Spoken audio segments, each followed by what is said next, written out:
Hello students, कैसे हैं आप सभी। आई होप आप सभी अच्छे से होंगे और अपनी स्टडी भी अच्छे से कर रहे होंगे। साथियों, हमने पिछले वाले लेक्चर में एक्सरसाइज 4.2 के बेसिक कंसेप्ट क्लियर किए हैं। उसमें मैंने आपको 6 गुणधर्म बताए थे जो कि कंप्लीटली इस एक्सरसाइज में यूज होने वाले हैं। ठीक है, आप उन्हें अच्छी तरह से प्रिपेयर कर लीजिएगा। अगर आपने वो लेक्चर नहीं देखा है तो मैं नीचे डिस्क्रिप्शन बॉक्स में चैप्टर 4 के नाम से वो सारे लेक्चर्स दे दूंगा चैप्टर 4 के। ठीक है, 3 लेक्चर हुए हैं लगभग, हाँ 3 लेक्चर हुए हैं, तीनों आप अच्छी तरह से देख लीजिएगा। एक्सरसाइज 4.1 के 2-3 लेक्चर है और एक्सरसाइज 4.2 का 1 लेक्चर है। ठीक है, देख लेना। तो साथियों, इस एक्सरसाइज 4.2 के आज हम एक्सरसाइज शुरू कर रहे हैं। इसमें हम क्वेश्चन नंबर 1 से शुरू कर रहे हैं। तो क्वेश्चन नंबर 1 में सबसे पहले क्या दिया है, बिना प्रसारण किए और सारणिकों के गुणधर्म का प्रयोग करके निम्नलिखित प्रश्न 1 से 5 को सिद्ध कीजिए। क्या है, सारणिक में बिना प्रसारण किए, बिना प्रसारण समझ रहे हो, जो हमने क्या करा था, पंक्ति और स्तंभ पर प्रसारण लगाकर पिछले एक्सरसाइज में करते हुए आ रहे हैं ना, एक्सरसाइज 4.1 में किए थे। तो क्या करना है, बिना प्रसारण किए क्या करना है, सारणिकों का गुणधर्म का प्रयोग कर, जो अभी हमने गुणधर्म करा गए उनके प्रयोग करके क्या करना है, इन सारे क्वेश्चनों को सिद्ध करना है। ठीक है, तो देखिए प्रश्न नंबर 1 है। इसमें क्या है, हमें एक सारणिक दिया गया है, इसे किसके बराबर, शून्य के बराबर सिद्ध करना है। ठीक है, इसका आंसर कितना आएगा, 0 आना है। तो देखिए, यदि आपको कभी भी इस प्रकार के क्वेश्चन हो कि आपको आंसर में कितना लाना है, 0 लाना है, तो आपको क्या करने की कोशिश करनी है, आपको ये करना है कि आप किसी भी 2 पंक्ति या फिर किसी भी 2 स्तंभों को क्या समान बना दो। 2 पंक्ति या फिर किन्हीं भी 2 स्तंभों को समान बनाने की, यानी इक्वल बनाने की कोशिश करो। जिससे क्या होगा कि दोनों पंक्तियां स्तंभ समान आ जाएंगे, तो उसकी वैल्यू कितनी हो जाएगी, 0 आ जाएगी। ठीक है, देखो किस प्रकार से करेंगे ऐसे क्वेश्चनों को। देखिए, तो यदि मैं इन दोनों को जोड़ दूं तो कितना हो जाएगा, x plus a y plus b z plus c, और यहां पे कितना है, x plus a y plus b और जेड प्लस डी। तो देखिए दोनों कॉलम क्या हो जाएंगे, यहाँ समान हो जाएंगे। देखिए क्या कर दूं, यदि मैं C1 के अंदर C1 प्लस C2 कर दूं, C1 के अंदर C1 प्लस C2 कर दूं तो कैसे हो जाएगा, x plus a y plus b and z plus c. ठीक है स्टूडेंट्स, अब देखिए दूसरा कॉलम एज इट एज लिखेंगे, दूसरा तीसरा ए बी सी, और x प्लस ए यहाँ कितना है, y प्लस वी और z प्लस सी। तो अब यहाँ पर आप देखिए ये क्या है, C1 यहाँ पर C2 के बराबर है।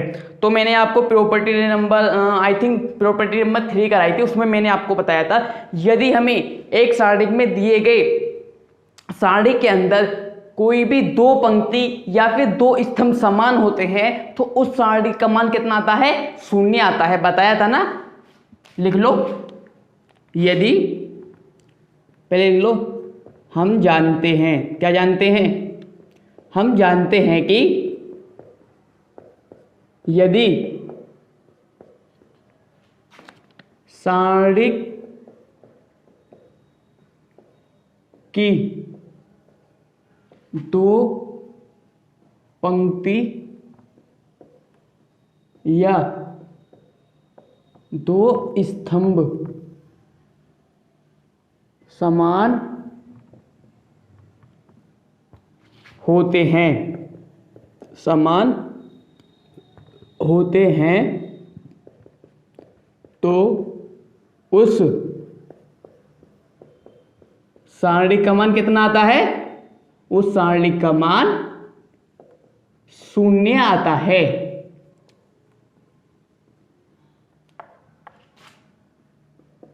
होता है।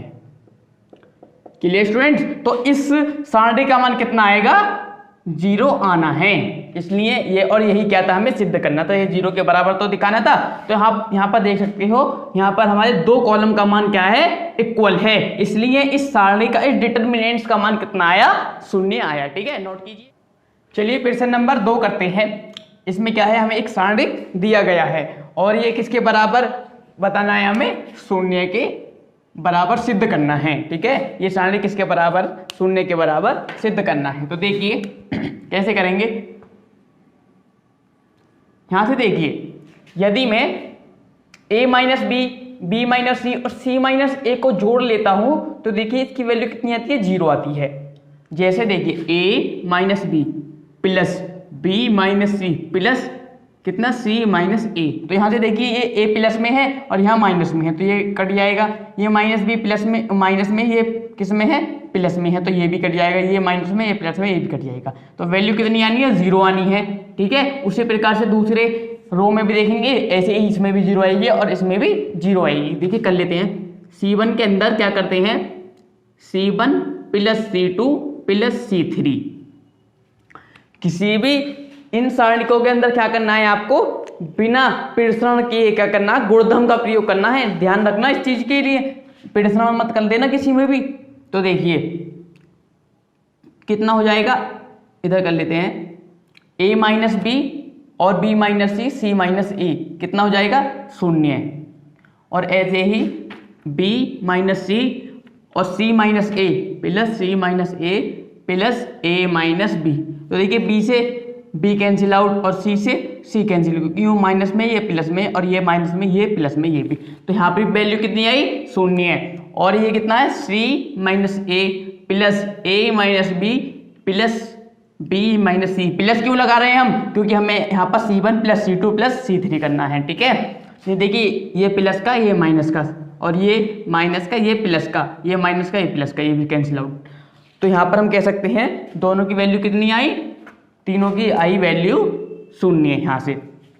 और ये एज इट इज लिख लेंगे b माइनस सी, क्योंकि हमने C1 में ही तो करा है, c minus a minus b, और c minus a minus b, b minus c. Clear student. अब एक चीज देखिए, मैंने आपको प्रॉपर्टी पहले वाली बेसिक कंसेप्ट में प्रॉपर्टी कराई थी, ये वाली शून्य वाली, या नहीं कराई थी? अगर नहीं कराई हो तो कर लेना। यदि किसी सारणिक में उसकी किसी पंक्ति या फिर स्तंभ के सभी अवयव क्या हो, शून्य हो, तो उस सारणिक का मान कितना आता है, उस डिटरमिनेंट का वैल्यू कितना आता है, 0 आता है। ठीक है, लिख लेना, क्योंकि हम जानते हैं कि यदि किसी सारणिक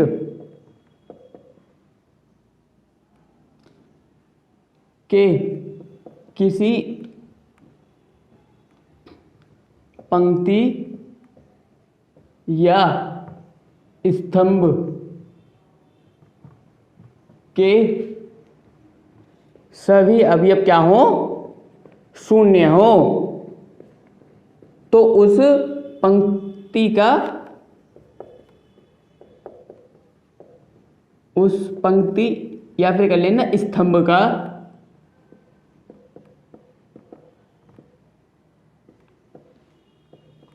मान कितना आता है, 0 होता है। ठीक है, तो यहां पर आप देख सकते हो C1 की वैल्यू क्या है, 0 है। क्या C1 के सभी अवयव क्या है, यहां पर 0 है, तो इसकी वैल्यू कितनी आनी है, 0 आनी है। ठीक है, और यही क्या था, हमें फाइंड करना था। नोट कर लीजिए। देखिए प्रश्न नंबर 3 है, इसमें हमें सारणिक दिया गया है और ये भी हमें क्या है, 0 के बराबर सिद्ध करना है। तो देखिएगा, मैंने आपको बताया क्या करना है, आपको 0 आ जाए तो ये देखना है, 2 पंक्ति या फिर 2 स्तंभों को आपको इक्वल बना देना है। ठीक है, तो यहां से देखिए, यदि हम इसे 2 3 5 है इधर, और इधर कितना 65 75 86, तो 65 में से 2 माइनस करें कितना आएगा, 63 आएगा, और 75 में से 3 माइनस कर दें तो कितना आएगा, 72 आएगा, और 86 में से 5 माइनस कर दें तो कितना आना है, 81 आना है। और हम इसे क्या करें, 9 से, इसमें से क्या 9 से डिवाइड कर दे तो कितना आएगा, 9 सत्ते 63, 9 अट्ठे 72 और 9 निम 81। ठीक है, 9 निम 81, और यहाँ से क्या है, ये इसकी C2 और C3 क्या हो जाएंगे, फिर यहाँ पर आप देख सकते हो इक्वल हो जाएंगे। ठीक है, 7 8 9 ये भी बन जाएगा और 7 8 9 ये भी है। तो हम इसमें कौन सा गुणधर्म अपनाएं, देखिए यदि हम इसमें किसके अंदर, C3 के अंदर C3 माइनस क्या कर दें, C1 कर दें, C3 माइनस C1 कर दें, तो देखिए 65 में से 2 माइनस हो जाएगा, कितना आएगा पहले तो आप इसे ऐसे लिख लीजिए 2 3 5, ठीक है स्टूडेंट, और 7 8 एंड 9। 65 में से 2 माइनस होगा, कितना होगा 63। 75 में से 3 72। 86 में से 5 कितना ना है 81 यानी 81। और आप यहां से देखिए, अब क्या करें, यहां से हम 9 कॉमन ले लें, C3 में से 9 कॉमन ले लें, 9 बाहर ले लें, या आप कह सकते हो इसे हम 9 से डिवाइड कर दें। तो क्या आना है देखिए, इधर ही कर लेते हैं, इधर कर देता हूं, ध्यान देना ये इसके बाद है। यहां से हमने यदि 9 कॉमन ले लिया तो देखिए 2 3 5, ये तो ऐसे लिखेंगे 2 3 5, किस में से लिया C3 में से लिया, ध्यान रखना 7 8 एंड 9। और देखिए यहां से 9 से कॉमन ले लिया तो यहां से 9 से डिवाइड कितना बार होएगा, 9 सत्ते 63, 9 अट्ठे 72 और 9 नेम 81। अब आप यहां से देख सकते हैं C2 और C3 की वैल्यू क्या है, समान है। लिख लेना, यहां नीचे लिख लेना, क्योंकि हम जानते हैं, क्या जानते हैं कि हम जानते हैं कि यदि किसी सारणी की कोई 2 पंक्ति या 2 स्तंभ समान होते हैं तो क्या होता है, तो सारणी कमांड वैल्यू ऑफ डिटर्मिनेंट्स क्या आती है, 0 आती है, 0 होता है, ठीक है। और आप यहां पर देख सकते हो, यहां क्या है, C2 किसके इक्वल है, C2 C3 के इक्वल है, इसलिए क्या है, इस डिटर्मिनेंट का मान क्या आना है, 0 आएगा, ठीक है। इस डिटर्मिनेंट का मान 0 आना, और 0 के बराबर हमें सिद्ध करना था। क्वेश्चन नंबर 4 है, इसमें एक सारणी दिया गया है, हमें इसे क्या है, 0 के इक्वल क्या करना है, प्रूव करना है। तो देखिए मैंने आपको पहले ही बताया है, ऐसी सिचुएशन में हमें जैसे 0 के इक्वल आए तो ऐसी सिचुएशन में क्या करना है, हमें कोई भी 2 पंक्ति या फिर कोई भी 2 स्तंभों को हमें इक्वल कर देना है, समान कर देना है। तो देखिए पहले इसे आप, ये मल्टीप्लाई में है ना, तो इसे अंदर इसकी मल्टीप्लाई कर दीजिए, इधर ही कर लेते हैं, 1 1 1, ये कितना हो जाएगा BC है, और ये कितना है CA, ऊपर कर लेते हैं थोड़ा सा, और ये कितना है AB। अंदर मल्टीप्लाई करनी है तो AB प्लस CA कितना हो जाएगा, AB प्लस CA, और ये कितना है BC plus AB, BC plus AB, और ये कितना है CA प्लस CB हो जाएगा, CA plus CB। Clear students. अब देखिएगा यहां से यदि मैं इन दोनों को योग कर दूं, इन दोनों का जोड़ कर दूं, तो देखिए कितना हो जाएगा, AB plus BC plus CA, और ये भी कितना AB plus BC plus CA, और ये भी कितना हो जाएगा AB plus BC plus CA, ठीक है। तो मतलब इसका मतलब ये है, हम तीनों में योग कर देते हैं तो क्या है, तीनों इक्वल बन जाएंगे, और इसे कॉमन ले लेंगे तो वैल्यू कितनी आ जानी है, तीनों की 1 1 आ जानी है, ठीक है। तो देखिए पहले करके दिखाता हूं आपको। यहां से देखिए, यहां हम क्या करें, C3 के अंदर C2 प्लस C3 कर दें, C2 प्लस C3 कर दें, तो देखिए ये कितना 1 1 और 1 है, ठीक है। और ये कितना है BC CA और AB, कितना हो जाएगा, दोनों को प्लस कर देंगे तो देखिए AB plus BC plus CA, ठीक है। और ये भी कितना हो जाएगा, AB plus BC plus CA, AB plus BC plus CA, और ये भी कितना हो जाएगा, AB plus BC plus CA, BC plus CA। Clear students. अब देखिएगा यहां से यदि हम यहां पर क्या कर दें, AB plus BC plus CA, इसमें भी है, इसमें भी है, इसमें भी है, तो तीनों में कॉमन ले लेते हैं, AB plus BC plus CA। तो हमने तीनों में से यहां से कॉमन ले लिया, तो आप यहां से देख सकते हैं कितना बचना है, 1 1 और 1, बी सी, सी ए और ए बी, ठीक है। और यहाँ कितना बचना है, 1 1 1। क्यों? क्योंकि हमने तीनों ये a b plus b c plus ये कॉमन ले लिया, तो ये भी इसमें भी था, इसमें भी था, इसमें भी था, तो वैल्यू कितनी आई, 1 1 1। तो आप देख सकते हैं यहाँ पर C1 किसके इक्वल है, C3 के इक्वल है। और हम जानते हैं यदि किसी भी स्टार्टिंग में दो पंक्तियां दो स्तंभ समान होते हैं तो उसकी वैल्यू कितनी आनी है, 0 आनी है, ठीक है। यहाँ से स्टूडेंट एक चीज देखिए, ये वैल्यू कितनी है, AB plus BC plus CA, और देखिए C1 और C3 क्या है, इक्वल हैं। तो हम जानते हैं यदि किसी सारणी की कोई दो पंक्ति या फिर दो स्तंभ इक्वल होते हैं, समान होते हैं, तो उसकी वैल्यू कितनी, 0 आती है, ठीक है। ये आपको प्रॉपर्टी पता होगी, इसकी वैल्यू कितनी आएगी, 0। तो हम 0 की मल्टीप्लाई किसी के से भी करते हैं तो आंसर कितना आता है, 0 ही आता है, ठीक है। और 0 के बराबर ही हमें क्या था, इसे सिद्ध करना था। तो साथियों इसमें आपको क्या करना है, एक प्रॉपर्टी लिख लेना। कौन सी प्रॉपर्टी यूज होनी है, दो पंक्ति दो स्तंभ वाली तो होनी है, जो मैंने आपको प्रॉपर्टी नंबर 3 ही कराई थी इससे पिछले वाले लेक्चर पे।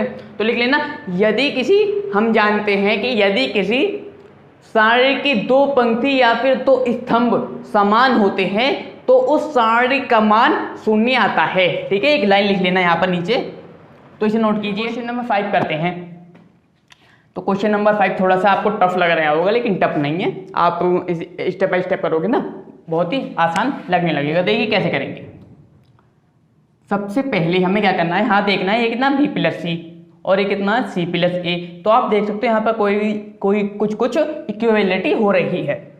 तो हम यहाँ क्या करते हैं, देखिए यदि हम यहाँ पर R1 के अंदर क्या कर दे, R1 प्लस R2, इन दोनों को जोड़ दे और तीसरे वाली को क्या कर दे, घटा दे, तो देखिए क्या होगा, B प्लस C, ठीक है। और कितना है, C प्लस A, और R3 कितना है, A प्लस R3 कितना है, A plus B, A plus B। और माइनस की मल्टीप्लाई अंदर होगी तो प्लस वाला किस में हो जाएगा, माइनस में हो जाएगा, ठीक है।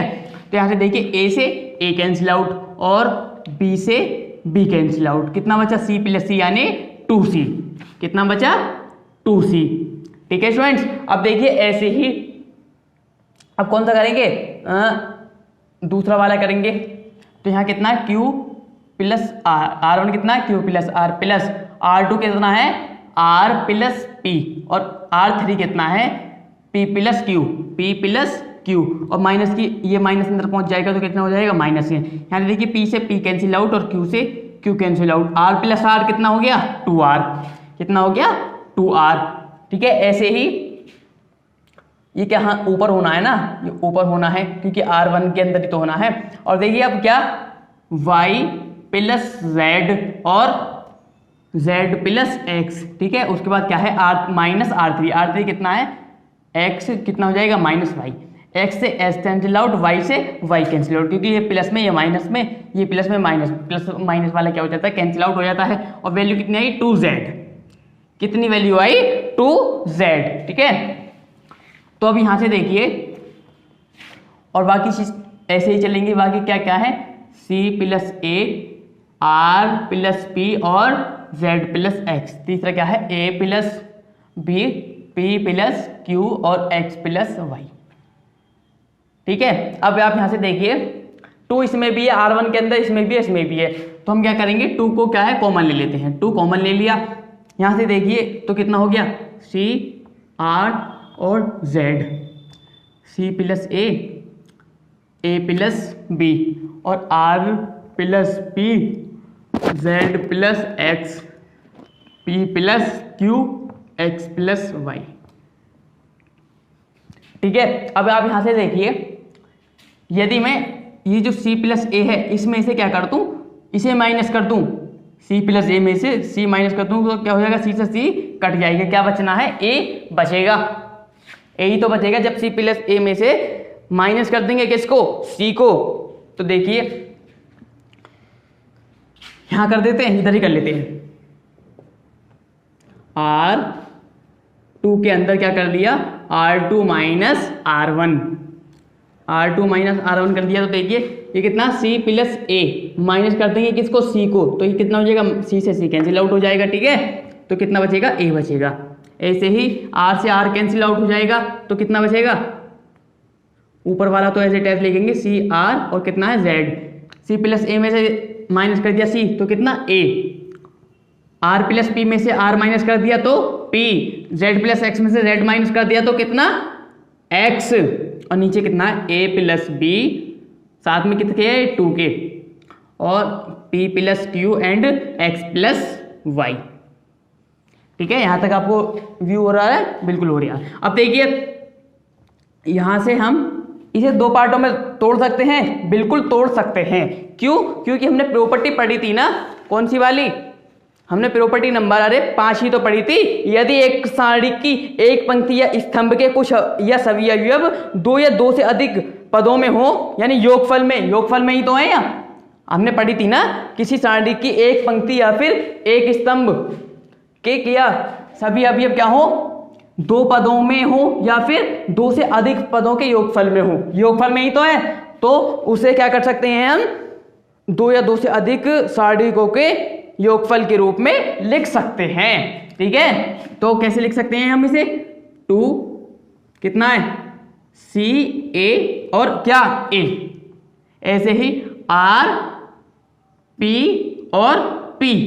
ठीक है, प्लस वाला बाद में लिखेंगे क्योंकि 2 या 2 से अधिक सारणियों के रूप में हम इसे नोट कर सकते हैं। तो देखिए और कितना Z X और X, क्लियर है। फिर क्या है प्लस, बीच में क्या है प्लस, तो 2 तो साथ सबके दूसरे के भी साथ जाएगा क्योंकि क्या है ये इनटू में है, तो कितना हो जाना है इधर CAB और RPQ और ZX एंड Y। यहां तक नोट कीजिए, पहले कर लिया। इसे ऊपर वाले को रफ कर दूं, ऊपर से मैं रफ कर देता हूं, स्पेस मिल जाएगा थोड़ा सा।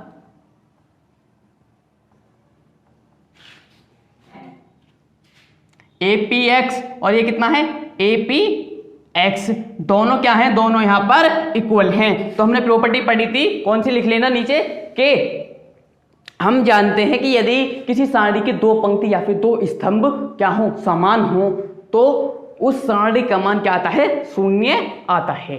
ठीक है स्टूडेंट्स, तो कितना आना है इसका, 0 आ जाएगा। 2 गुणा इसकी वैल्यू 0 हो जाएगी अकॉर्डिंग टू प्रॉपर्टी नंबर 3, तो और कितना +2, यहां से ये क्या है 2 है। अब आप एक चीज देखिए, यदि मैं यहां पर इसे BQY वाले को, ये जो है BQY, इसे मैं ऊपर पहुंचा दूं तो कितना आ जाएगा, ये माइनस में आ जाएगा, माइनस में आ जाएगा। क्यों आ जाएगा माइनस में, पता है, हमने प्रॉपर्टी नंबर 2 पढ़ी थी। प्रॉपर्टी नंबर 2 में मैंने आपको बताया था, यदि हम किसी सारणी की 2 पंक्ति या फिर 2 स्तंभों को परिवर्तित करते हैं तो उस सारणी का मान क्या है, चिन्ह बदल जाता है। तो इसका चिन्ह कितना हो जाएगा, ये प्लस में है तो माइनस में हो जाएगा। तो क्यों, क्योंकि हमने BQY को हम ऊपर पहुंचा देंगे, क्या कर देंगे AP, या पहले से पहुंचा दिए APX, दूर दूर लिख देते हैं क्योंकि ये सारणिक में है ना, APX और CRZ। हमने क्या करा है, C1 और R1 और किसको R2 को आपस में इंटरचेंज कर दिया है, तो क्या हो, इसका मान क्या है में आ जाएगा, इसका चिन्ह बदल जाएगा, परिवर्तित हो जाएगा। ठीक है, और नीचे कितना है BQ एंड Y, नीचे कितना है BQY, इसे मैं रफ कर दूं, इसे रफ कर देता हूं। अब आप देखिए 2 की मल्टीप्लाई 0 में करेंगे कितना आना है, 0 आएगा, और ये कितना है प्लस और माइनस का हो जाएगा माइनस, पहले आप ऐसे लिख दीजिए माइनस, ठीक है, और कितना 2। यहां से देखिए अब क्या करूं मैं दोबारा से, मैंने पहले क्या करा था, R1 और R2 को इंटरचेंज किया था। ठीक है, अब क्या कर दूं, R2 और R3 को मैं इंटरचेंज कर देता हूं, BQY को ऊपर पहुंचा देता हूं, तो देखिए a p x, b q y मैंने ऊपर पहुंचा दिया, बी क्यू वाई, और सी आर जेड। ठीक है, और यहां पर क्या हो जाएगा, दोबारा से एक और माइनस आ जाएगा। क्यों? क्योंकि फिर से इसका मान परिवर्तित हो जाएगा ना, मतलब इसका मान सारणी की जो वैल्यू आएगी चिन्ह उसका फिर से बदल जाएगा, क्योंकि मैंने दोबारा से इंटरचेंज किया है। तो अब देखिए यहाँ से जीरो तो हट जाएगा, जीरो का तो यहाँ कोई काम नहीं है, और ये माइनस माइनस क्या हो जाएगा, प्लस हो जाएगा। कितना? माइनस माइनस प्लस, तो कितना हो जाएगी यहाँ पर वैल्यू 2 हो जाएगी। कितनी? 2। और मान कितना है इसका, लिख लेना a p x b q y c r z. और यही क्या था, हमें फाइंड करना था। आप देख सकते हैं 2 into a p x b q y और सी आर जेड। ठीक है, लिख लेना आंसर।